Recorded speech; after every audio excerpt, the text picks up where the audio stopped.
Hi, and welcome to the Art of Film Funding. I'm your co-host, Claire Papin, along with writer-producer Carol Dean, author of the best-selling book, The Art of Film Funding, and host of this show. Carol is the president of From the Heart Productions, a nonprofit organization that has supported filmmakers with the Roy W. Dean Grant, fiscal sponsorship, education, and resources for over 30 years. Carol also teaches the Learn Producing class. Each class features an industry expert guest instructor and is designed to give the information, guidance, and support to become a successful producer. You can learn more about this class and all of From the Heart Productions offerings at FromTheHeartProductions.com.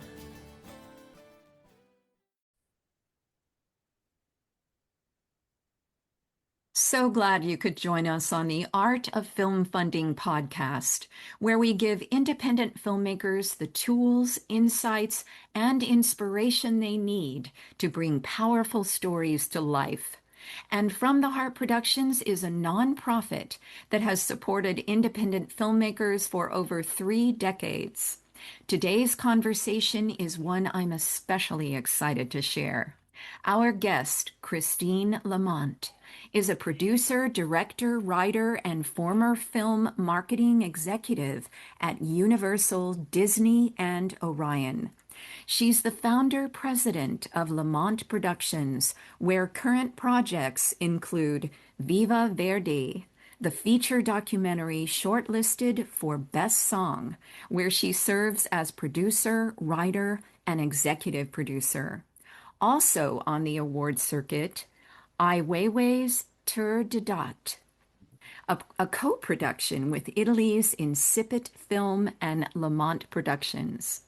Christine produced the Palm Spring International Film Festival Audience Award-winning short film, Dandelion Dharma, the Gary Goldstein scripted play, 3 Grooms and a Bride, and syndicated television talk show, Mary Lou, starring Mary Lou Henner. Christine has been a member of the Academy since 1987. She's also a frequent guest speaker panelist at independent filmmaking events and has been the chair of the Humanitas Awards jury panel for the previous 2 years. With U.S.-Italian dual citizenship, she divides her time between Los Angeles and Rome. And Carol Dean, I know you're a major fan of Christine and her work. Yes, I am, Claire. Thank you so much. Christine, what a joy to have you with us. So great to be here, Carol. You know, I've always been a fan of your work and of From the Heart and all that you do for filmmakers. So thank you for having me today. Oh, it's a pleasure. Yes, we're going to have a wonderful time here. So for filmmakers who may just be discovering your work, Christine, can you share your journey into filmmaking and what first drew you to this medium as your creative path? Well, I feel like I've always been obsessed with film since I was a young girl. I remember being at my grandmother's on her Sunday sauce and just begging anyone to take me to the movies. And once we were there, I would beg them to stay to see it a second time because I love being immersed in those worlds where all my senses are engaged. My mind was stimulated. I was seeing things that I didn't know about and curious to learn. So it comes from a very, very long time ago. And I think my real entry into filmmaking was through the studios and as a marketing executive. I had also produced events when I lived in Aspen after college. So producing came kind of easily to me. I worked at the Jazz Workshop Halls Mall in Boston. So I learned my publicity and marketing chops there. And I also worked for an 82 theater chain, SAC Theaters in Boston, where Universal hired me and moved me to New York. And I was the East Coast field rep. So I think being at the studio, increased obviously my love and my knowledge of film. And I think I was always learning at the feet of these masters, and it was a natural segue to produce and to create stories and to make stories manifest that I believed in. So, and documentaries just came to me. I was lucky in that regard. It was easy. Good. So you really loved making docs. You found that out. Yes, I do. I think it's a different process than the short that I did was a scripted film. Non-scripted is kind of interesting. It's a different challenge because you have an idea, you have a budget, and then you go from there. So you do these paper cuts, and as I said, you do a first budget, and then it kind of takes you on a journey on its own, discovering and being curious about a subject, especially we'll talk about Verdi. That started in 2013. And being when my producing partner, Von Russo, who directed the film, came to me and said, I have this great idea. I'd love you to be a part of it. And she said, it has to do with Verdi, Milan, shooting in Milan, and older Italians. I said, that's heaven for me. Those are all the things that I love. So we went there and started, and it was easy in many ways. I mean, producing is not always easy, but this was a joy because it's musical. It had wonderful stories of people that I respected and enjoyed hearing their stories and telling them as well. So it was an easy segue for me, I think, into that world. I love documentaries and Ai Weiwei too, learning so much about the background, more about him. I've always been a fan of Ai Weiwei's, and in LA, there's always been great installations. So I've followed him for years. So it was easy to jump into that. And I'm an opera fan because I grew up with my grandmother when she made her sauce, playing Mario Lanza on these great red vinyl albums I remember so clearly. So I feel like it was in my DNA. So I was very lucky to spend time with Verdi and Puccini this last decade or plus years. It's been wonderful. Oh, Mario Alonso was my first record as a Uh, child. was it red, Carol? Because my grandmother's were red, her albums. Yes, and it was so wonderful. And my uncle gave it to me, and I played it over and over with my ear uh, Right. through the speaker to get the Italian words. And my father said, "What is it about that?" Because Huh, you either love it or hate it, you know. right. And Yeah. So isn't that interesting? That's great. No one I've ever talked to knows about those red albums. That's great. oh yeah, that was the beginning of my love for good music and Right. Me too. Me too. And then I was lucky enough when I was at Universal to work with Franco Zeffirelli on La Traviata, another Verdi opera.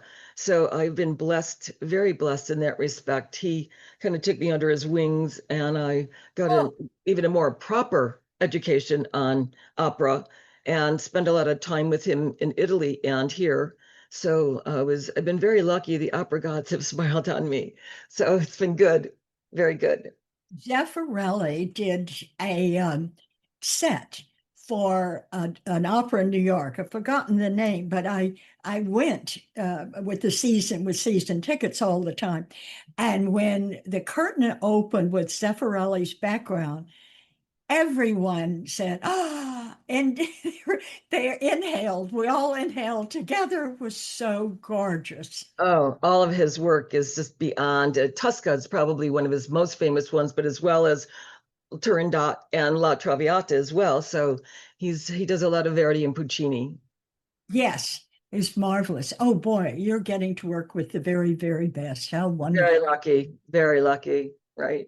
Now, what motivates you personally to keep making films at such a high level when projects get difficult, like they always do?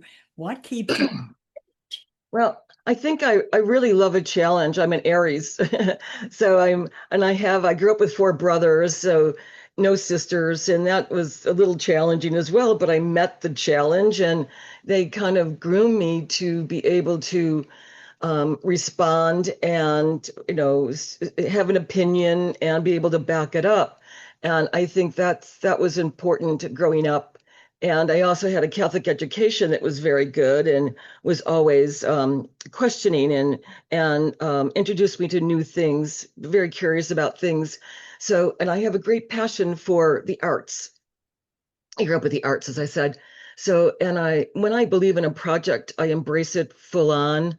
And I feel I have a formidable work ethic. I grew up with that from my parents and being a Catholic as well, Catholic schools. And I'm tenacious and relentless. And so I think that's the role of a producer, to see it through to the end, to deliver for the creative team and for the executive producers that have given you financial support for the film. So no matter what it takes, more creative thinking, which it always does, more financial means, more rallying the troops to keep spirits up. That's what I do. And it's easy for me. I embrace it. I like it. And it's really funny. I was sent a t-shirt for Christmas that said, being a producer is easy. It's like riding a bike, except the bike is on fire. You're on fire. Everything is on fire. It's not always that bad, but at times it feels that way. Editors don't work out. More funds are needed to move forward. Pandemics happen. What can you do to keep going? And Yeah. I guess I like that challenge. I embrace it. And I've always had a very creative mind and ways of doing things. So it seems to work out. It's great. And tenacity is the backbone of the filmmaker. That's what you said. You fall back. Absolutely. Yeah. If you don't have that, if you can't put 100% in, you probably should look to do something else. Absolutely. Well, now tell me about the new film that you have, where you have a song that is up for Academy Award. Right. Well, this is Viva Verdi, the one that I was saying that Yvonne initially came to me. We went in 2013 to do development, got some development reel going, and we fell in love with this place. It's just stunning, just as beautiful it was when Verdi built it in 1896, where he spared no expense. It's just beautiful. And the people that were there, because it's intergenerational, with these residents who live there, these opera, ballet, musicians, conductors, they're all masters. And they teach students who live there. So there were about 80 residents who lived there, and there were 17 students who lived there with them. So every day there were classes, there's music therapy, there were teaching classes, there were concerts. It was just an exciting place to be. And you could see these young people and masters, an older generation, walking arm in arm, having lunch, talking about music, the thing that they were all obsessed about, which is I'm obsessed about music. So how beautiful to be around that energy and to have music going all the time in every room. And Yvonne always said when she first went there, it was for a National Geographic piece that she was doing on the hidden gems of Milan. She said she saw sonic colors, which to me is an exact description of what you feel when you walk in there. There's music all over in color and this energy that you can't describe. Verdi did something very special that was very groundbreaking. It was very, it was 1896, and who thought about other people? To me, Verdi was a humanitarian first and foremost. And then he was an incredible composer of some of the most beautiful music in the world and the most beloved. In Italy, when he died in 1901, there were over 300,000 people that came to his funeral.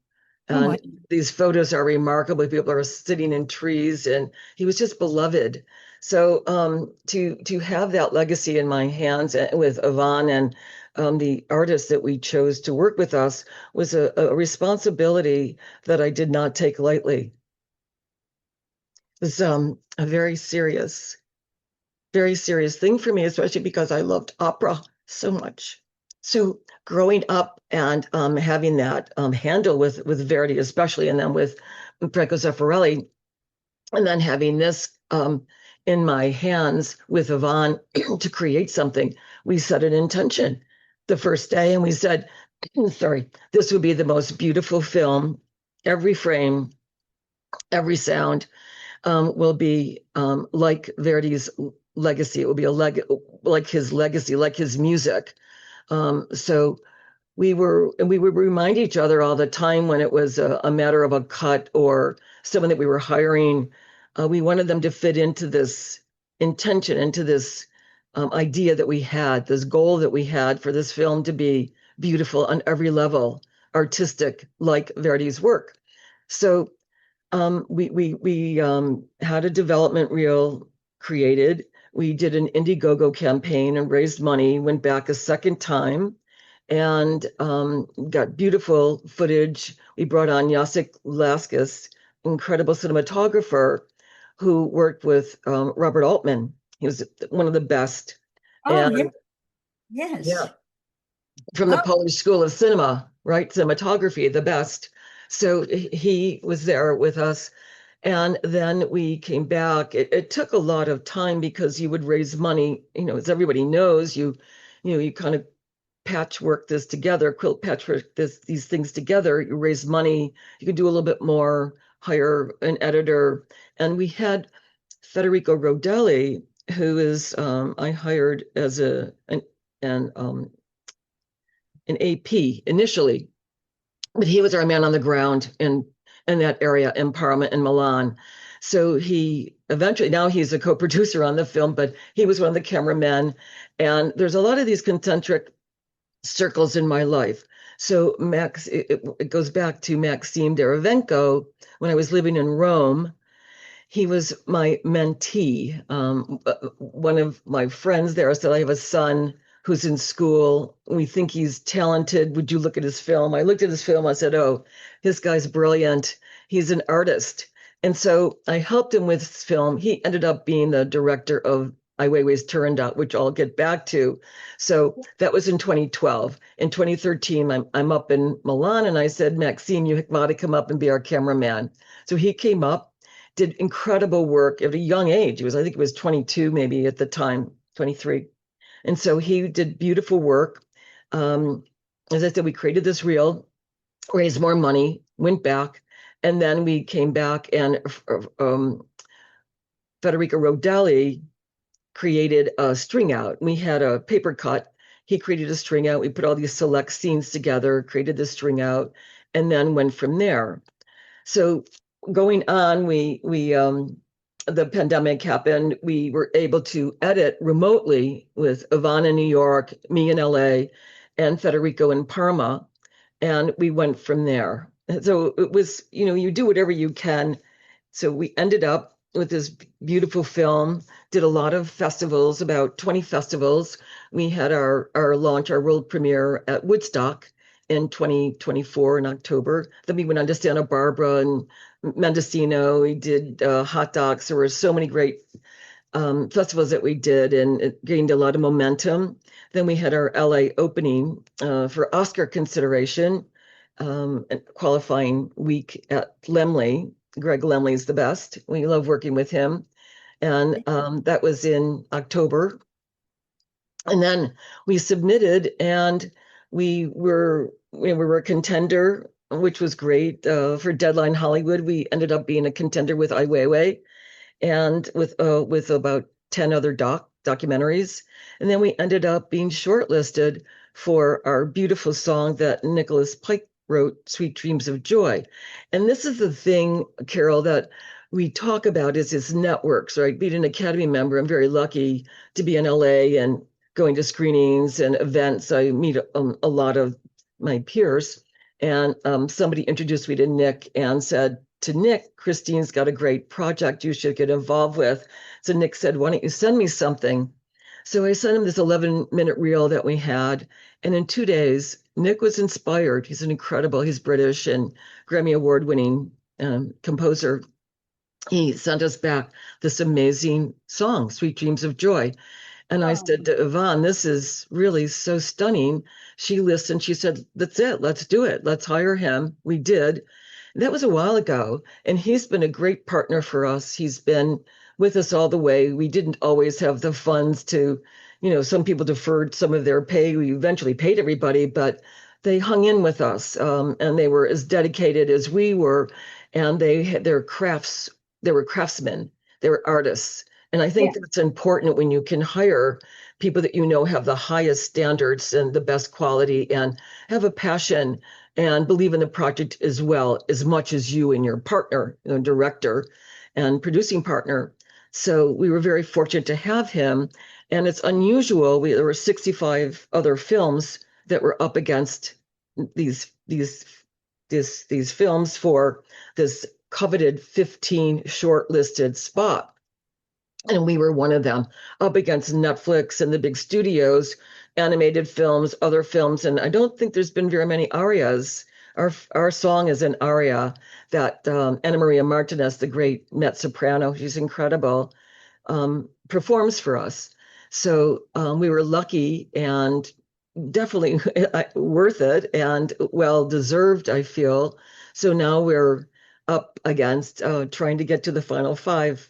And so we have the Italian Consul General is hosting a screening on Monday at the Italian Cultural Institute. And Nick will do a Q&A, and it's going to be exciting. I hope you'll join us, Carol and Claire, both of you. It'll be nice. And this is in Los Angeles. Yes, yeah. So we're excited to be here, and we've got great support around us, and we'll see what happens. Fingers crossed. Yes. And that is announced. People start voting. The music branch starts voting next week, and then it's announced on the 22nd. Okay, of February. Thank you. Thanks. Okay, now this is so fabulous because this is the heart of filmmaking, setting an intention, bringing other people in to Right. and having a partnership with one vision and then working together to achieve that. That's the best example of on top filmmaking that you can do. Congratulations. That's right. And if I've had meetings with people, not on Viva Verdi and some other films where I've said, if you don't believe that this is an Academy Award contender, and this is right at the beginning, you probably don't belong in this meeting with us. It has to be that high of a belief. We have to put all of our energy, all of our belief, all of our positive thinking into creating a work of art and embracing it that way and putting it out to the public that way from the beginning. And telling the universe what you want. Exactly. And only taking the best of the best. Wow. But the key here is that people are on this film because they love the energy of the film, right? Right. Yes, that's right. And it's so beautiful when you have people that love the subject matter, like Verdi. So I remember Federico Conforti.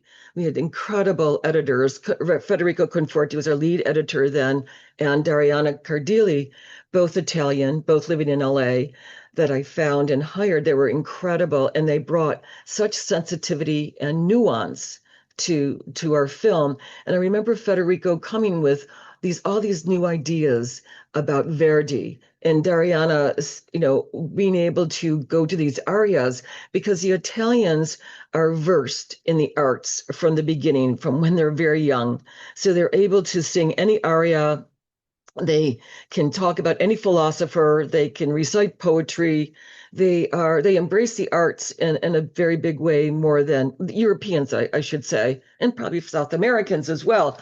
I wish that we did as well. I wish there was more of a focus on that for young people so they grow up being comfortable, because it changes your life to understand the arts without a doubt. And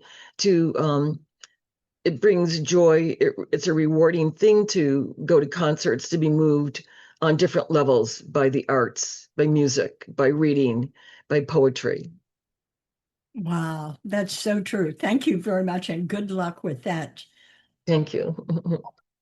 So, really, what do you believe is the secret sauce of a successful creative partnership? What do you and LaWeiWei bring out in each other that elevates your product?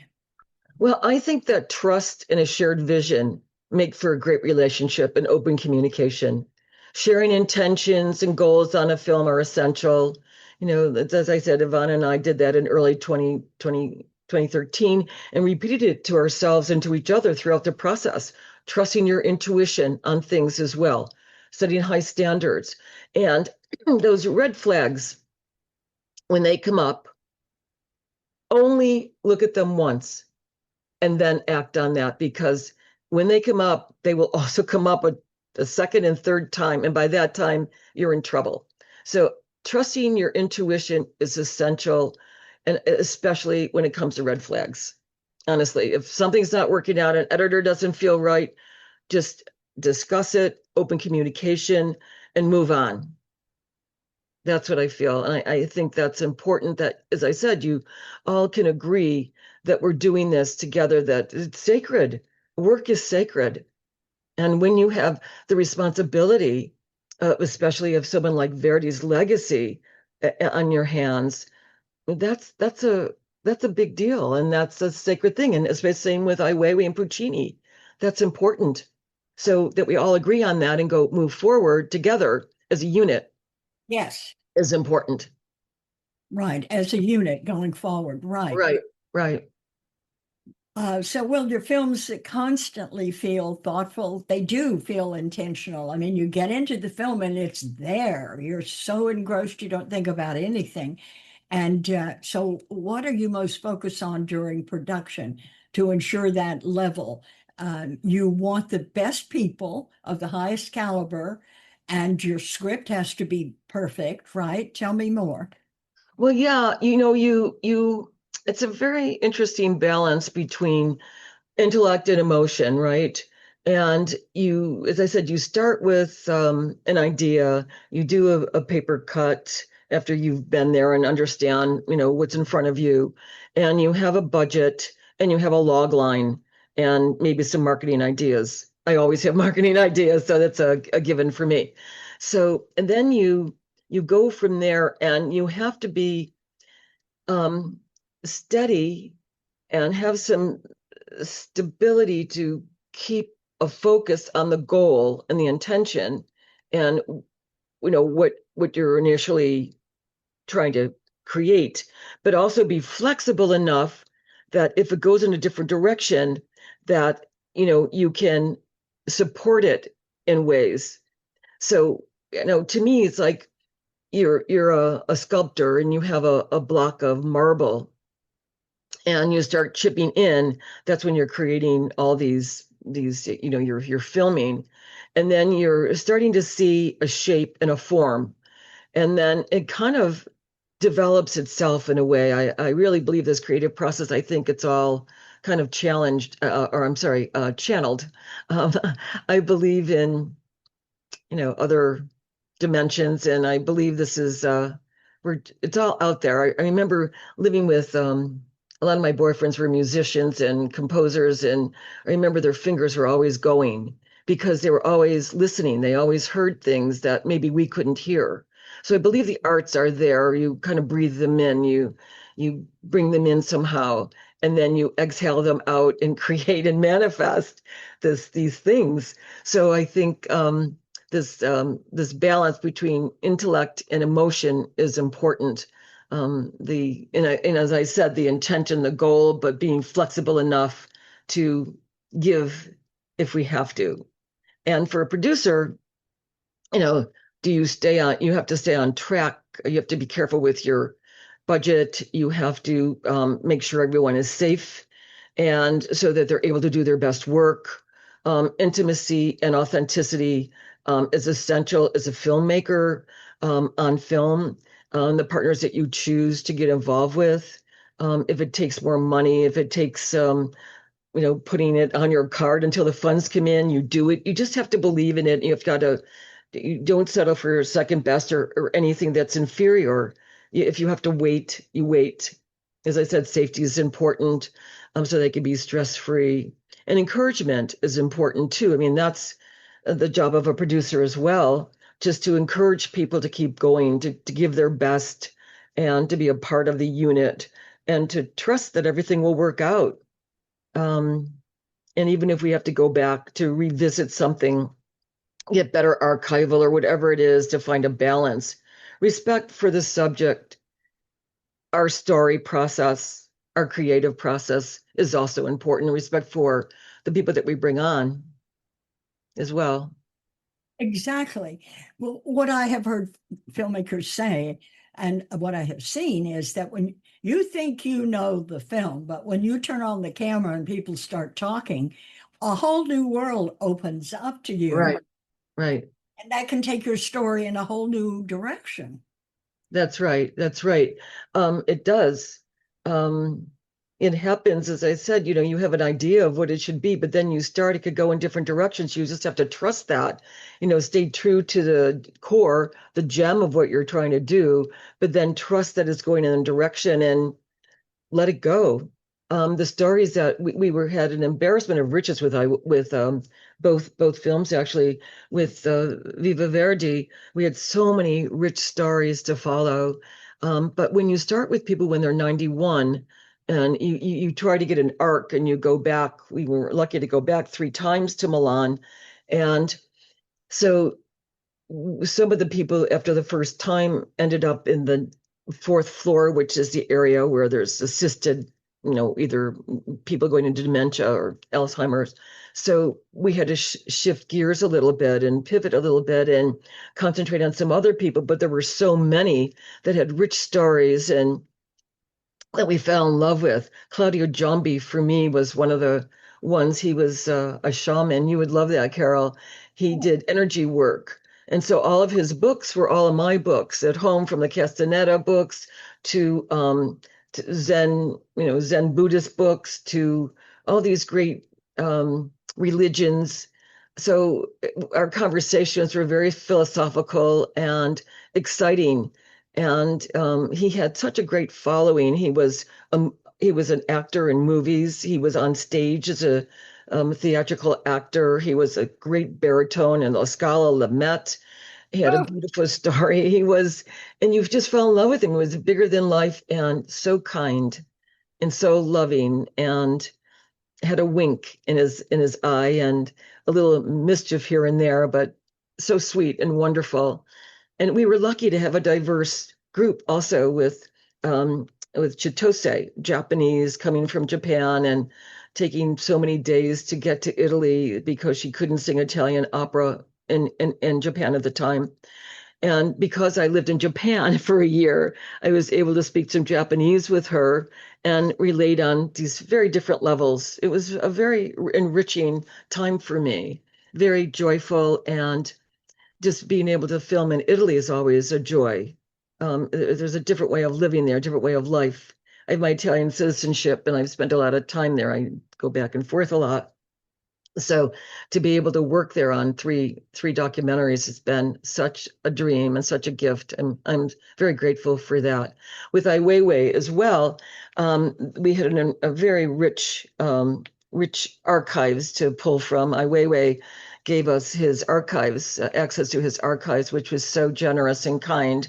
He was wonderful because it was such a tight project, and because when Maxime started, it was he had been in process for 7 years of writing this and thinking about it. His father was a Bolshoi ballet dancer. And because he fell in love with an Italian woman who was a prima ballerina, he had to leave Russia. So he was exiled by himself. He left Italy. He left Russia. Like Ai Weiwei's father was exiled, he was a poet. So Ai Weiwei and Maxime had this simpatico. Their lives resonated. They understood each other. So Maxime was able to get access to Ai Weiwei and his process to be able to record his conversations, his collaboration with other artists and the top artists in Italy. You can imagine in opera, who costumes and set designs have access to that. Yeah, that was so rich. I know that you saw that, Carol, in Santa Barbara. It's one of the greatest films I've seen. To go into Ai Weiwei's mind and look at Turandot, sorry. It was, Yeah. thank you very much for that. But I want to know what's your marketing plan for your film? Well, this is Weiwei's right now is still we're both doing festivals. We're still doing festivals, and both films have been Oscar contenders. And as I said, with Viva Verdi, we're shortlisted for original song. So now our next move is to have theatrical, and Ai Weiwei actually has been released theatrically in Germany and in Belgium and in Switzerland, and will continue to roll out. And then we'll have a we have a sales agent, Rise and Shine, out of Berlin, and after Oscar, they will then go forward with getting a streaming deal. We wanted to wait until after the Academy Awards in case, because everything changes if you're shortlisted, if you win anything. So Right. that will be the next step for both of them. I think both of these films kind of bring a fresh lens to very timely cultural subjects. Verdi, The Home in Milan, and Ai Weiwei's is really a manifesto of hope and opera for peace, as you saw. Yes. Yeah, It, yeah, yes. You showed us the connection of one country to the world. right, right. And for Ai Weiwei, drawing on Puccini's classic to challenge oppression and to reflect urgent issues from the Ukraine war to the pandemic.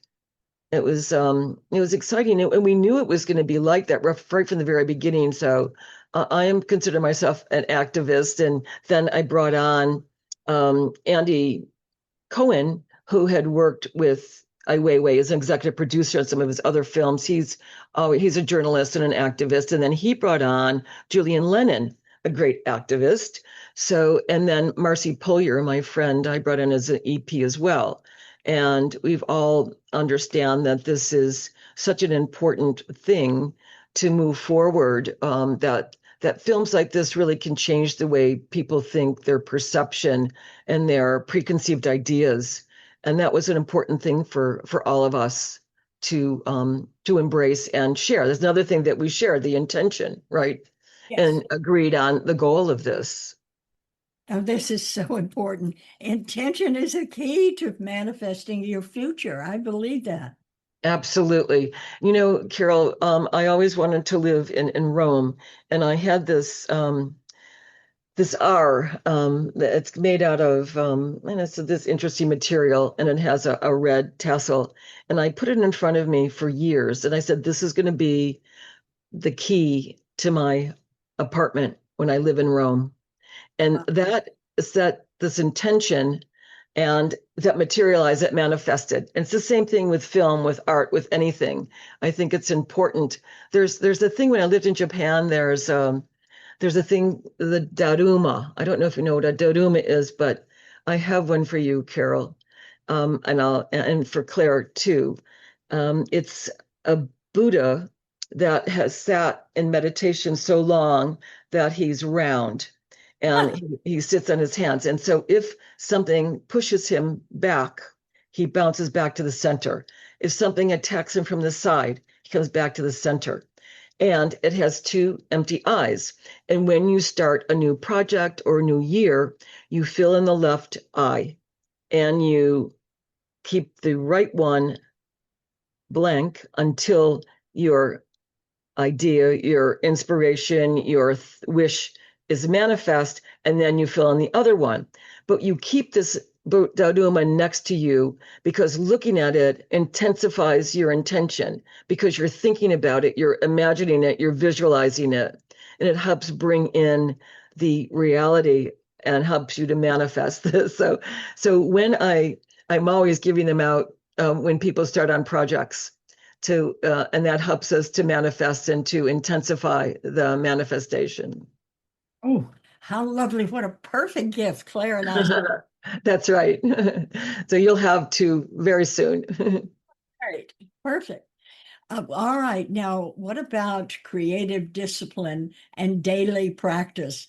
Can you share some of your habits or rituals that you use to support your ability to do so much strong work and consistently be up there with the high level vibration and making films that contribute to society? Yes, I have a few mantras, and I have a few things that are really important to me.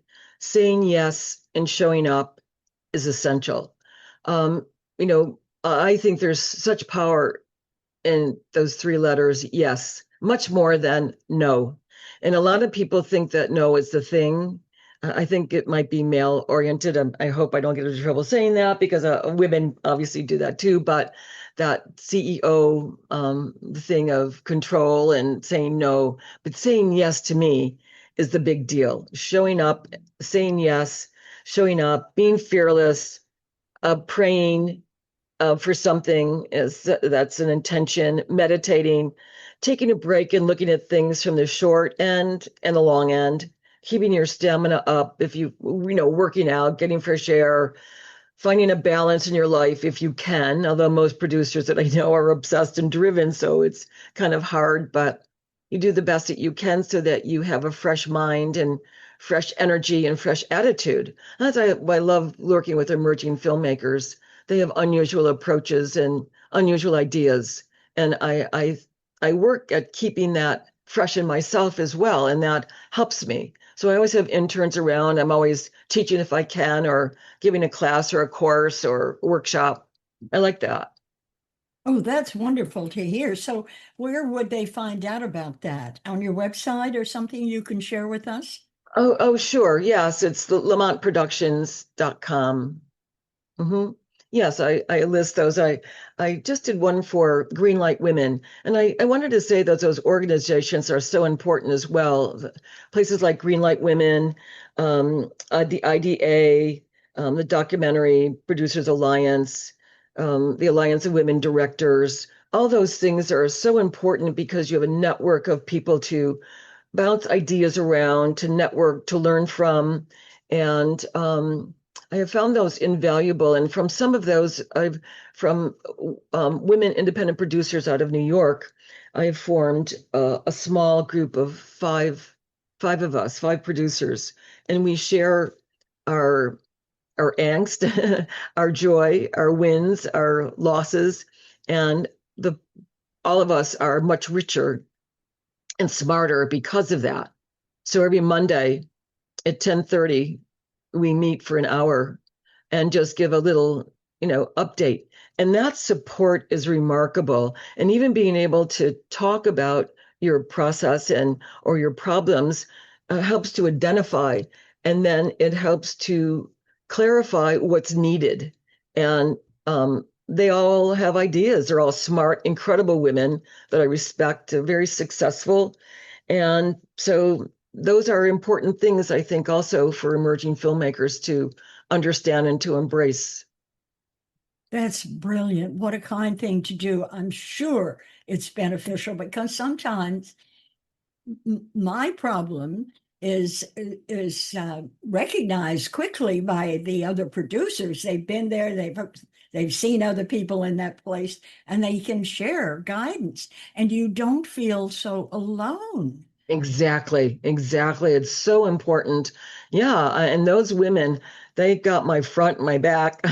We hold each other's hands. And as you said, if I've been through something, I can save you the problems of going straight to what would make it a success instead of these rough patches that we come across.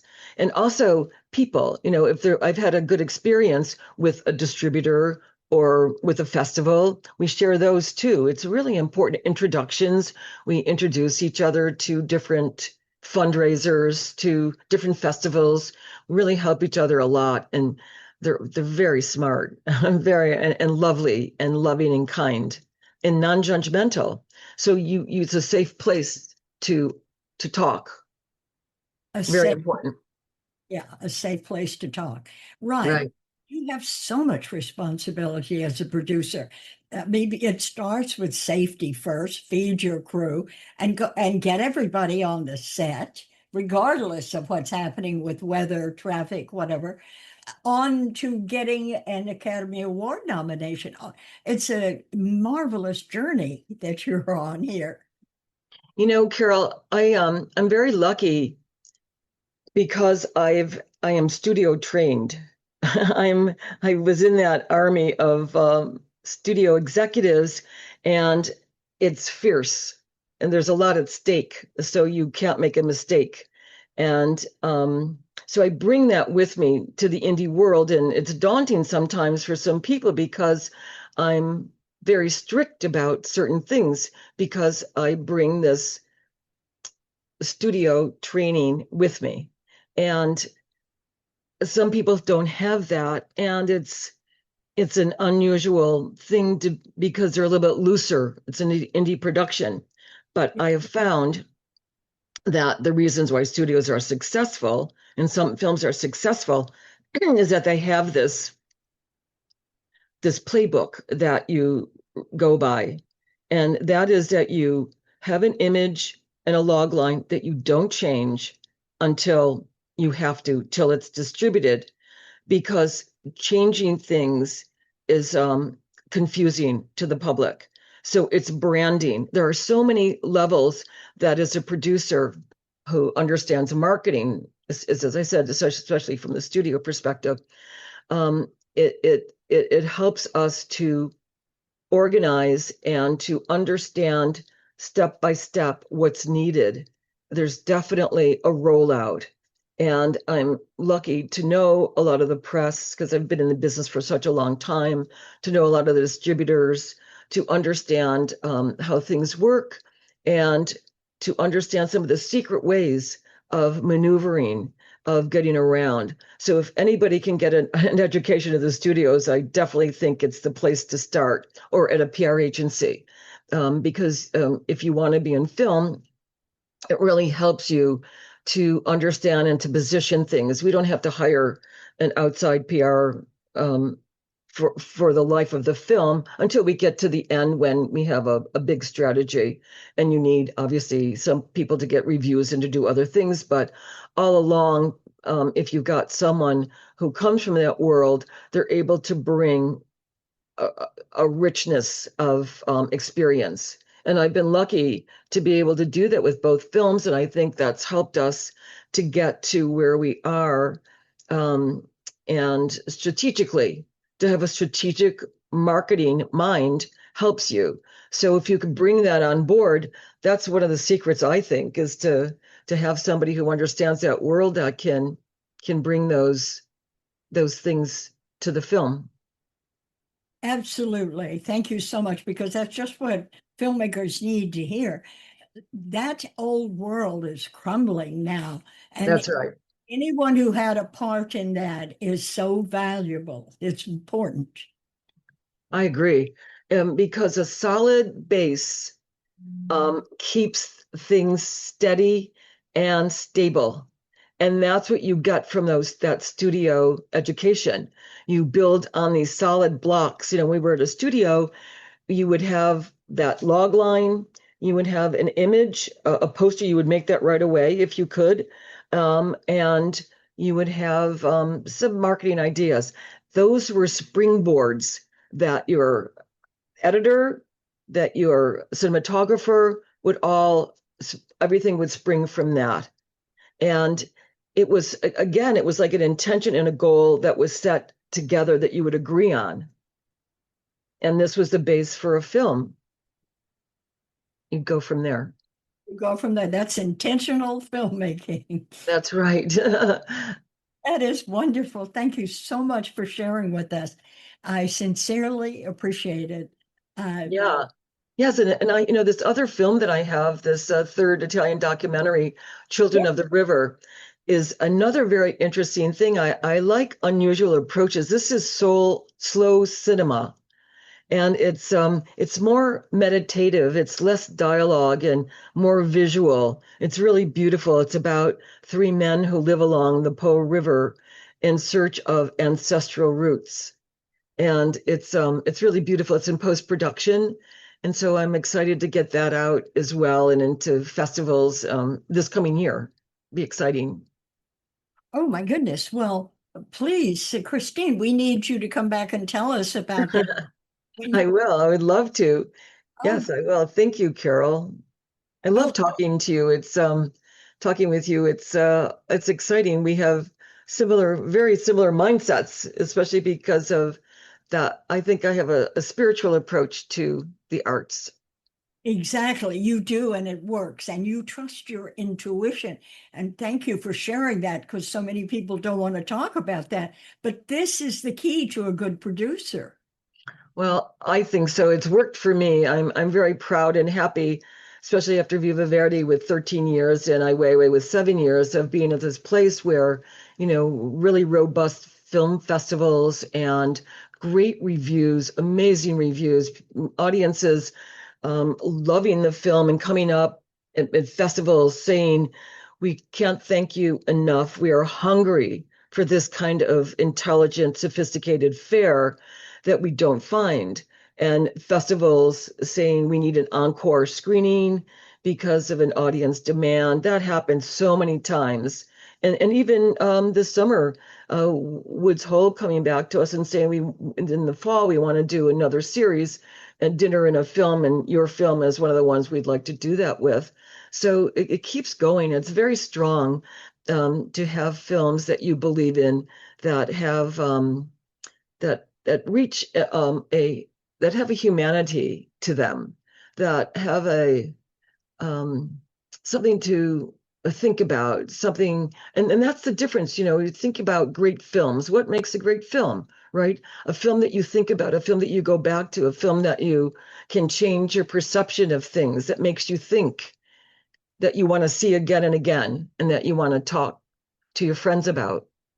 Yes, I love it when I wake up thinking about a film and what did he mean by this or what I get from the film. It's just wonderful when Yeah, I know. One of my favorite films is Black Orpheus. I don't know if you ever saw that or remember. It was from 1959, and it won, actually, I think in 1960, it won Best Foreign Film, an Oscar. But it's one of those based on Eurydice and Orfeo, a myth, but it takes place in Rio in carnival time. And the music and the imagery and the cinematography is just as fresh today as it was then. It's stunning. And I recommend that anybody who hasn't seen it take a look at it. It's exciting. Oh, I will. I will. Thank you for that. And Mm, what is so wonderful? Thank you for sharing your intuition, your trust, and how collaboration is an important aspect of filmmaking. We really appreciate it, and I hope you'll come back and share more on your current film that you're working on, your Italian documentary that has the meditation and the three men living on the river. That's right. Children of the River. Thank you, Carol. I love being on your show, and I appreciate all that you do for filmmakers. You're a gift. Thank you. Oh, you're so welcome, Christine. Thank you. All right. So, what I want to do is say thank you for listening. And if this episode resonated with you, I encourage you to reflect on how you're approaching your own creative partnerships, your process, and the standards you're holding for your work. And you can find more resources, funding opportunities, and educational programs at FromTheHeartProductions.com. I'm Carol Dean, and this has been The Art of Film Funding. Thank you very much, Claire Papin, for your support and for your information, Christine. And we'll see you again next week. Now, in its second edition, Carol Dean's popular book, The Art of Film Funding, has 12 new chapters to cover all areas of film financing and how to avoid expensive pitfalls. Learn how to start with an idea and end with a trailer, how to make an ask for money, create your story structure and your trailer, legal advice, fair use, successful crowdfunding, how to ask for music rights, and what insurance you can't shoot without. Available on Amazon under Carol Dean and at FromTheHeartProductions.com. I want to remind our listeners that David Raiklin is a brilliant and talented award-winning musician who scores films and can compose music for a trio or for a full orchestra. David is a very good friend to the independent filmmaker and comes highly recommended by From the Heart Productions. If you need music to help tell your story, please contact him at davidraiklin.com. That's David, RAIKLEN.com. And Carol and I want to thank you for tuning in to The Art of Film Funding. Please visit our website at FromTheHeartProductions.com. You can also find us on Facebook and Twitter. Good luck with your films, everyone.